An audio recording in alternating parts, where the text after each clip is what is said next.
एक सरकारें उनके विरुद्ध हम खड़ा ना हो पाए, इसकी जुगत लगाए हुए उसी का परिणाम के तहत आज दिल्ली के मुख्यमंत्री बतौर मुख्यमंत्री आज जेल में बंद है। मुझे बड़ा सुनिश्चित तरीके से अपने षड्यंत्र में फंसाकर विगत 5 महीनों तक जेल में रखा। झारखंड आदिवासी दलित पिछड़ा गरीब युवा राज्य, हम लोगों को थोड़ा समझने में इनकी चाल को समझने में दिक्कतें आई और उसका परिणाम हुआ कि हमें अब 5 महीने जेल में रखा। खैर कोई बात नहीं, न्यायालय ने मुझे बाहर निकाला, न्यायालय से मुझे न्याय मिला और न्यायालय के न्याय में जो चीजें आदेश दी गई है, जो चीजें लिखी गई है, वो पूरे देश और राज्य के लोग पढ़ रहे हैं। आज इन 5 महीनों में शायद ये राज्य और आगे बढ़ सकता था, जो हमने गति देने का प्रयास किया। उस गति को हम लोग बहुत और रफ्तार दे सकते थे, लेकिन इनको डर था कि अगर हम और ज्यादा लंबा समय रह गए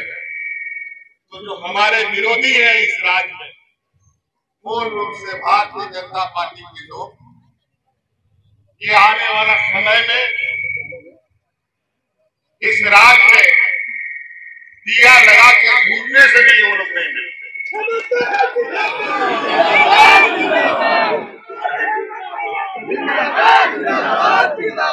और आपको याद होगा, देर रात इसी चौराहे पर हमने कहा था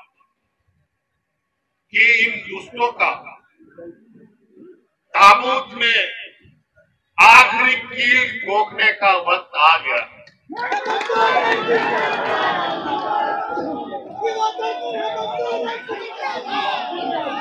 और आज हम इस बात को हमेशा मानते चले हैं कि भगवान के घर में देर है अंधेर नहीं, और सच्चाई को आप किसी भी सीमेंट, किसी भी सिक्कड़, किसी भी चीजों से दफन नहीं कर सकते।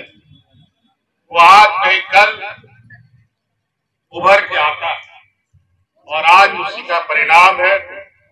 कि फिर से आज आपके बीच में आप लोगों के लिए, आपका नेतृत्व देने के लिए मैं खड़ा हुआ और आप लोग अस्वस्थ रहे। अभी हम लोग लोकसभा का चुनाव जीते हैं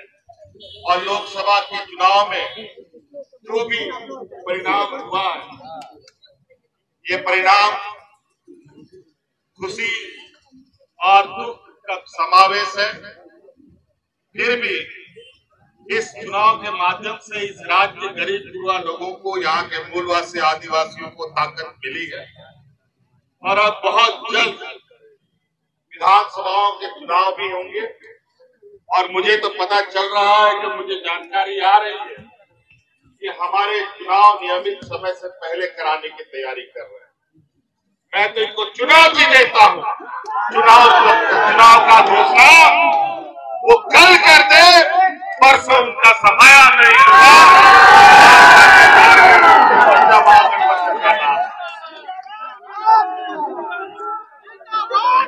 हमने तो कहा, आज मैं जेल के अंदर 5 महीने से था। हमारे जेलों के अंदर आदिवासी, दलित, पिछड़ा, गरीब, वो ऐसे ऐसे लोग जेल में हैं जिनकी तकलीफ मैं बयान नहीं कर सकता। आज बड़ी सुनियोजित तरीके से झारखंड जो खनिज संपदा राज्य है, जहां के खनिजों से पूरा देश का अर्थव्यवस्था चलता है, कई चीजों में सबसे अधिक हम लोग देश को रेवेन्यू देते हैं, वही बदले में हमें भीख मिलता है। अब ये काम नहीं, अब बहुत जल्द राज्य में और देश के अंदर में एक ऐसा बड़ा बदलाव देखने को मिलेगा जहां गरीब गुरुआ लोगों की आवाज सुनी जाएगी। आज सड़क से लेकर सदन तक हम लोग ऐसे षड्यंत्रकारियों का हम लोग मुंहतोड़ जवाब देंगे कि उनको भी पता चलेगा कि आखिर गरीब गुरुआ से लड़ने का अंजाम क्या होगा। बल के दम पर आज बहुमत होने के बावजूद भी अपने व्यापारी सहयोगियों के साथ मिलकर सत्ता में काबिज हो रहे हैं, लेकिन ये थोड़ा सूरज चांद को बादल से आप थोड़े देर जरूर ढक सकते हैं, लेकिन हमेशा चांद सूरज नहीं ढक सकते। इसलिए आप लोगों का बहुत बहुत आभार है और इसी जोश के साथ कि आप लोग डटे कि किसी भी समय ये लोग अपने मन के मुताबिक, अपने षड्यंत्र के विषादों के मुताबिक फिर आने वाले राजनीतिक प्रतिद्वंदिता का मैदान खोलेंगे, चुनाव की घोषणा करेंगे, लेकिन इस संकल्प के साथ इस बार इस राज्य में जो हमने पहले भी कहा है, झारखंड का राज है तो झारखंडियों की ही सरकार बने।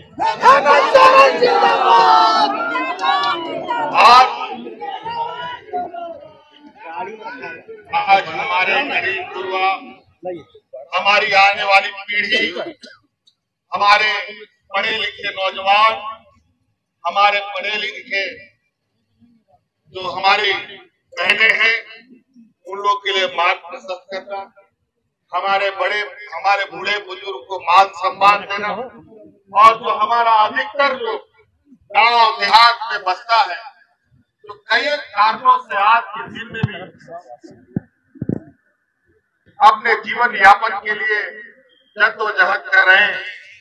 इनके लिए कैसे हम अच्छे से अच्छी कार्य योजना बनाएं और उनको मजबूती प्रदान करें, उनको अपने पैरों पर बहुत